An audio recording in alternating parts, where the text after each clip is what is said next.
I've seen people come in the door.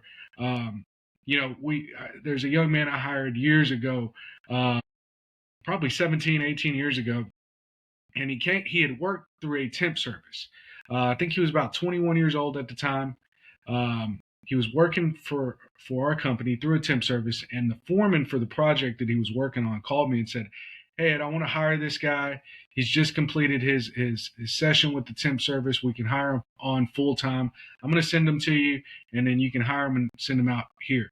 Well, in those situations, particularly with that foreman, um, if he said the guy's worth hiring, that's all I needed to hear, because that foreman had a very high standard of expectations, and obviously, if he had impressed him by seeing what he had done on the job over the last 6 months, I knew he was worth hiring. So the guy came in, interview him. Like I said, he was very young, probably 20, 21 years old.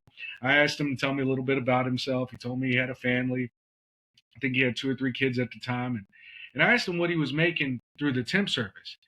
And when he told me, I was mind boggled, because at that time he was making minimum wage.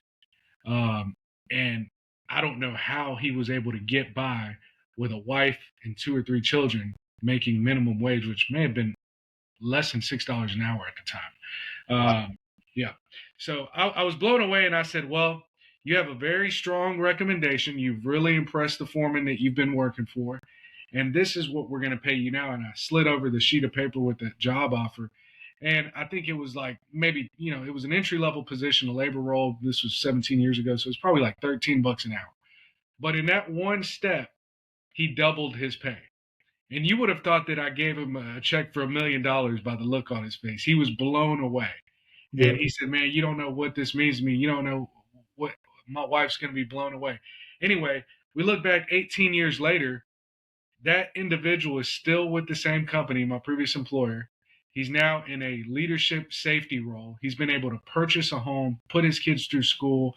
Um, he's probably making closer to 6 figures now, to be honest with you, if not at least 6 figures, and started out as a laborer. So seeing it, people come in the door with from all walks of life. There's kids that we've hired that were going to college. They came to us straight out of high school, wanted to work in the trades, but were pursuing a higher level education in a university to get a bachelor's degree in construction management.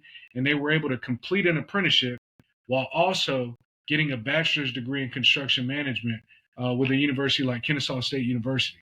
And then really what I call create a double-edged sword.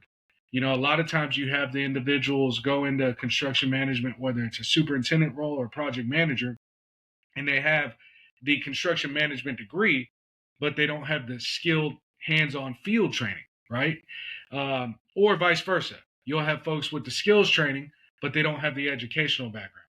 So to be Right. able to combine the two really puts these folks in a league of their own, and we've seen that as well. So just all different walks of life come into this industry and really change their lives and create phenomenal opportunities for themselves and for their families. And that's one of the things that really drives my passion for my particular role, is be able to open the door for others and see them carve out these opportunities and be successful.